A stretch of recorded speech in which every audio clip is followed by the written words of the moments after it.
Et sans doute le matin même un ami courant alors à sa rescousse, je lui propose un peu d'abri en séchant. Des habitants, ouvriers, des fonctionnaires, éducateurs, artistes, commerçants, lycéens, tous du 14e arrondissement, depuis plusieurs générations ou depuis peu. On vivait dans son quartier comme dans son village. Il y avait des boutiques partout. On habitait un immeuble, on descendait l'escalier et on avait tout là. Ce qui était différent aussi, c'était l'ambiance. On se parlait beaucoup. Bonjour. Bonjour madame. On se rencontrait chez les commerçants, dans les escaliers de l'immeuble. Bonjour monsieur. Oui, oui, merci. Dans la rue. Et on se parlait même d'une fenêtre à l'autre. On faisait la fête avec les voisins, c'était naturel. Hey! Alors qu'aujourd'hui, on est obligé d'organiser une fête de voisins. On se connaissait tous avant. C'est un père de famille investisseur qui a racheté la loge et qui loue. Et on a remplacé la concierge par un digicode, un interphone et une femme de ménage. Au 156 rue Raymond Losserand, on avait le droit de jouer dans la cour et dans les caves. On y jouait à chaque cave, dans le noir parce qu'il n'y avait pas de lumière. Oh, c'était des terrains de jeu fabuleux. On allait aussi sur la zone de la porte de Vanves. Moi, François, 69 ans, sur la zone, on pouvait s'exprimer.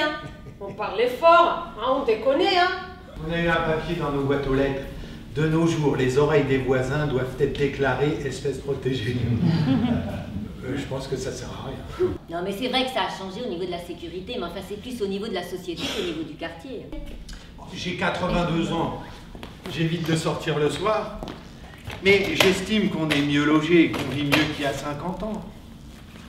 Dans les immeubles de la rue Bouchard, que j'habite depuis 46 ans, ils sont des années 30 comme moi.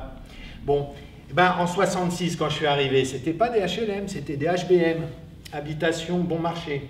Eh bien, moi, c'est le lycée François Villon qui fait que je suis attachée au 14e. Oui, la mauvaise réputation, mais nous, on y est bien.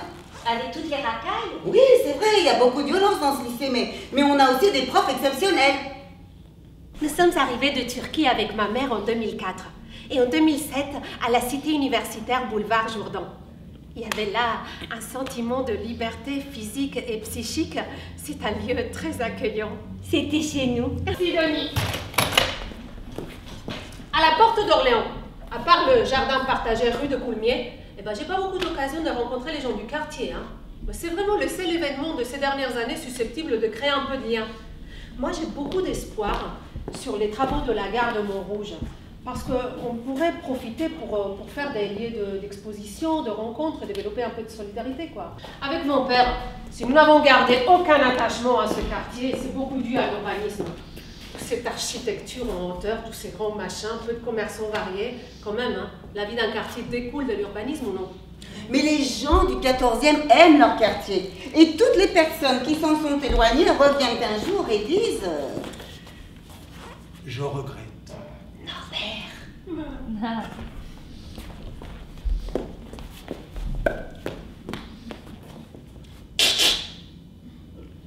Je regrette. Le 14e, ce sont nos racines. Mais ce qu'on regrette surtout, c'est notre jeunesse.